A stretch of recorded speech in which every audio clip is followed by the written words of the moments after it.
Hey everybody, this is that drummer guy Josh Runquist, and I'm here with Dani from Alestorm, who's going to be opening up for Epica tonight here at Station 4 in St. Paul. How's it going? Pretty good. I've got a beer and no hangover yet. Which is always nice. Yeah, it's never good to have a hangover before the show.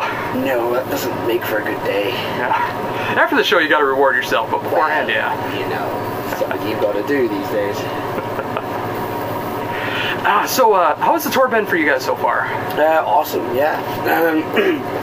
Coming out, we're splitting the bus with the Insomnium kids, and they're a lot of fun to tour with. We have stupid parties, and, you know, System Divider cool. We've all become pretty good friends. Epica are a great headliner, so it's bringing out good crowds and good mixes of people who have never heard us, or never heard Epica, or never heard Insomnium.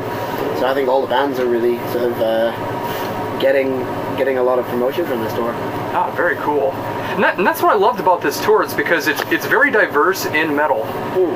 Yeah, because like Epica doesn't sound like Alestorm, who doesn't sound like Insomnium. It's very cool. Yeah, it's a strange package, but it works. It's quite good because every band can play off its own strengths, and then the fans don't like it, then they don't like it. If they do like it, they found a new band. You know, it's one of those sort of things. It's cool. You know, I like tours like this. I don't like tours where all the music's the same. Yeah. Because fans will get bored and go home. Yeah, I mean, after a couple bands, it's really cool, but once a third or fourth band comes in, you want to hear something a little different. Yeah. Unless that's all you listen to, then... Well, yeah, and then you're an idiot. Yeah. Exactly. So how has the crowd reception been for you guys so far? Not too bad, actually. We weren't very sure what kind of... Well, with our position being main support for Epica, we weren't kind of sure what to expect by the crowds. But, I mean, on the whole, they've been pretty solid.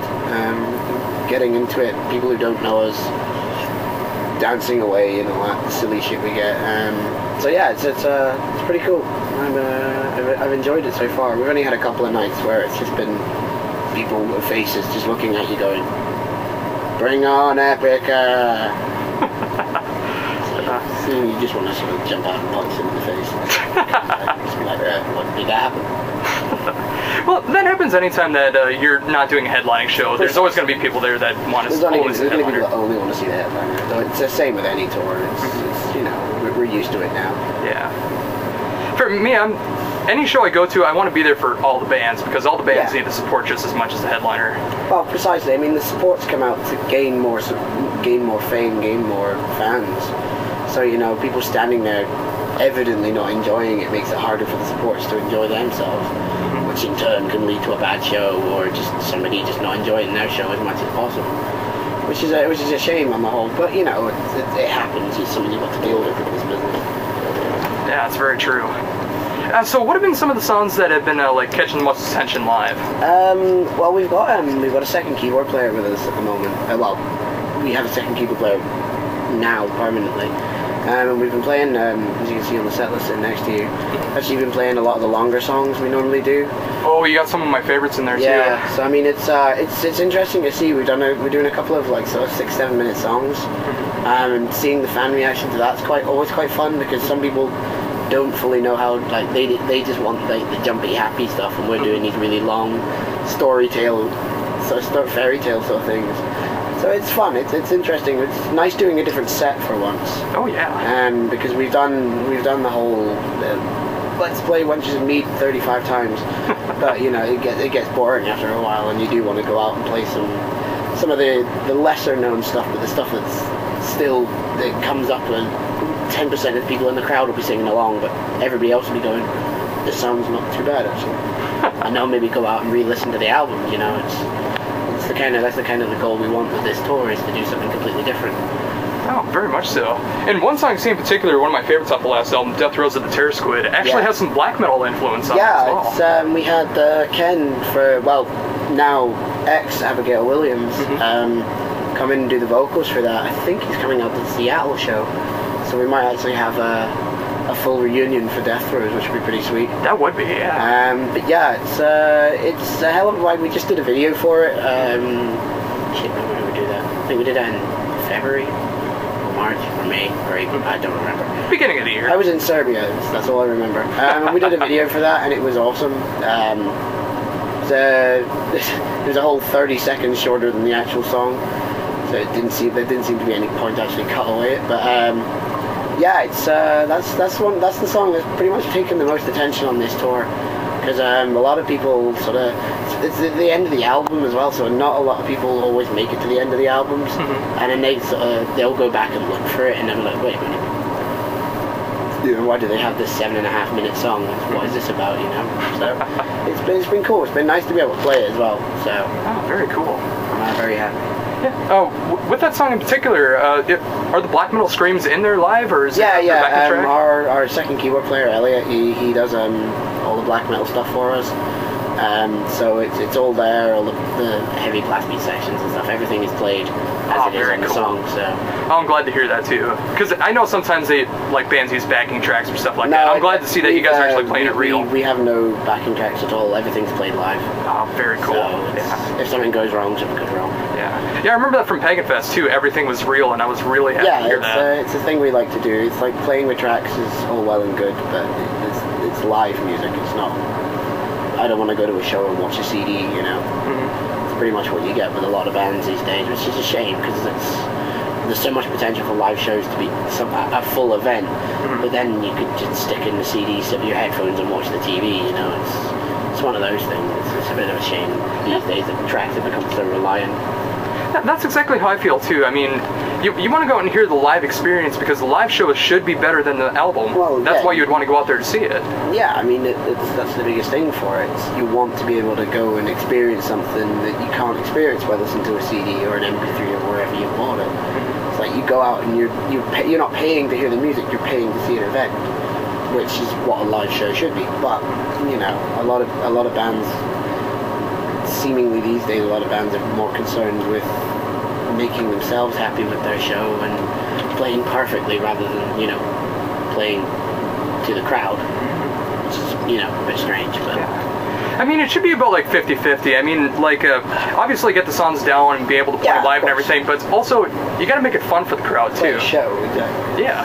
But I can't say much. I don't use tracks. I'm happy with that. Yeah, well, I am as well. I mean, when I see you guys, I know I'm going to hear everything live and real. Well, every note is played by us somehow. Yeah. we still try to figure that out. Well, another song I see in particular, I see you're actually starting off with it, the Sunken Norwegian. Yeah. When I came in here, I actually said that I live a couple miles away from the Sunken Norwegian. In River Falls, that's pretty sweet. Yeah, we met the Norwegian guys in 2009, playing here, obviously, on the Heathen Fest with Elevati. And we went to the bar, and our lead singer joked, he was like, I'm going to write a song about this bar. And then about 6 months later, he'd written a song about that bar. So, it was pretty sweet. Oh, that's very cool. I mean, those guys are coming down and having a party as usual, bringing us t-shirts and all that crap.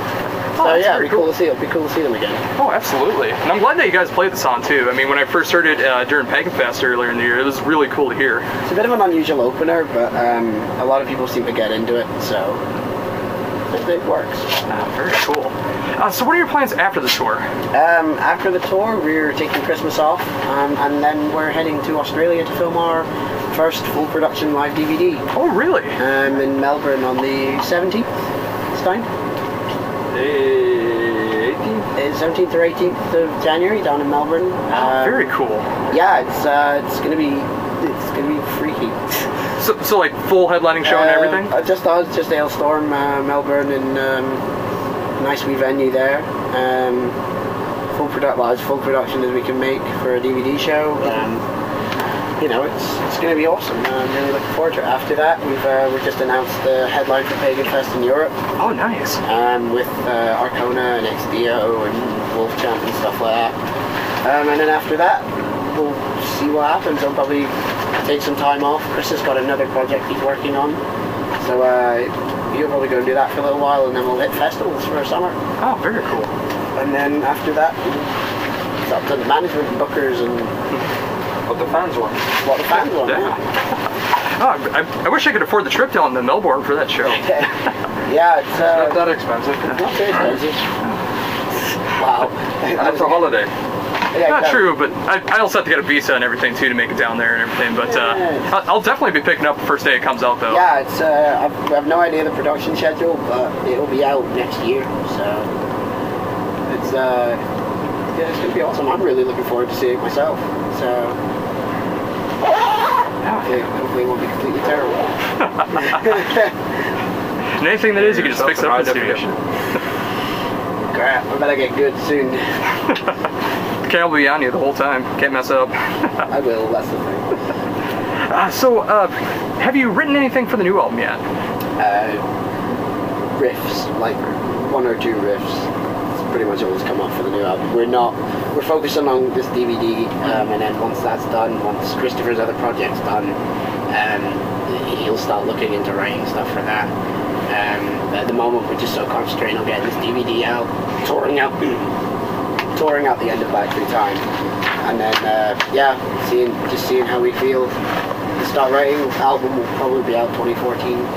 It'll be a bit of a wait, but you know, we pushed out the first 3 albums in 3 years, so it's nice to be able to take a little bit of a break and tour out the albums and take some time off finally after 3-4 years of, you know, just going around and doing this. You know, to go and take my girlfriend out on holiday and stuff. Oh yeah, it'll definitely be worth the wait though. Oh, am I not good enough? Is that it? I could take you out on holiday, but I'm pretty sure my missus would be pretty angry. I can deal with that. I've had angry girlfriends before. You had yeah. So that sounds like pretty much every girlfriend though. Usually just angry. Oh no, his especially. It's not true. Not every girlfriend's angry all the time. No, not every, but you seem to find them. Hey! Alright, time to wrap it up, okay? Yeah. Alright, cool. Thank you. Alright, I guess the final question, is there anything else that you'd like to bring up that I have not yet? No, just the usual spiel of, you know, thanks to everyone who comes out, supports the band, and allows us to live this ridiculous lifestyle of touring in buses and drinking beer all day. So thank you to everyone.